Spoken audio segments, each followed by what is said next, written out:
વડોદરા જિલ્લાના સિનોર તાલુકામાં સાધલી મુકામે પત્રકારોની એક મીટિંગનું આયોજન કરવામાં આવ્યું છે। ઇલેક્ટ્રોનિક મીડિયા અને પ્રિન્ટ મીડિયા આમ બંને જે પત્રકારો છે તેઓને એક મીટિંગનું આયોજન કરવામાં આવ્યું।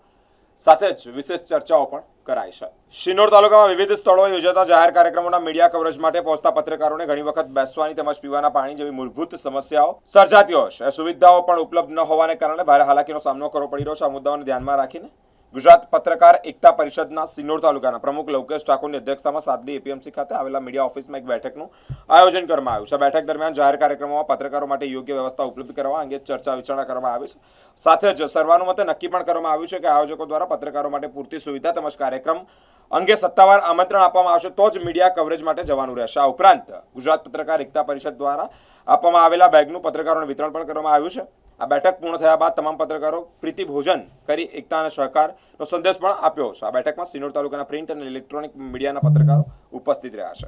આજ રોજ સિનોર તાલુકાના સરલી મુકામે એપીએમસી ખાતે જે પત્રકાર એકતા પરિષદનો જે મીટિંગ યોજવામાં આવી હતી એમાં તમામ ઇલેક્ટ્રોનિક મીડિયા, પ્રિન્ટ મીડિયા અને તમામ જે પહેલા તો વડીલો અને ખાસ મિત્રો જે ઉપસ્થિત રહ્યા એમનો હું ખૂબ ખૂબ આભાર વ્યક્ત કરું છું।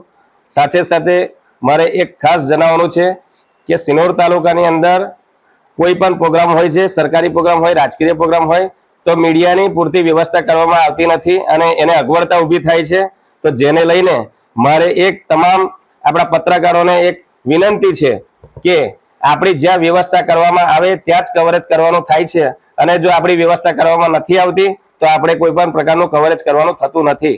કારણ કે આપણું બી જે મીડિયાનું સ્ટેટસ છે એ પોતે આપણે તમામે જાળવી રાખવાનું છે અને આપણા જે લાભુજી દાદા જે છે એમને જે આપણને આટલો સહકાર આપી અને સિનોર તાલુકાના જે મને પ્રમુખ બનાવ્યા છે, નિલેશભાઈને બનાવ્યા છે અને તમામ આપણા જે પત્રકારોનો પણ એમને જે વીમાની પોલિસીની પણ જે વાત કરી છે અને અત્યારે પોલિસી પણ લગભગ તૈયાર થઈ ગઈ છે અને તમામને પહોંચી જશે। આજ દિન સુધી કોઈએ આવી વ્યવસ્થા કરી નથી, જેથી એમનો પણ આજે આપણે ખૂબ ખૂબ આભાર વ્યક્ત કરીએ છીએ।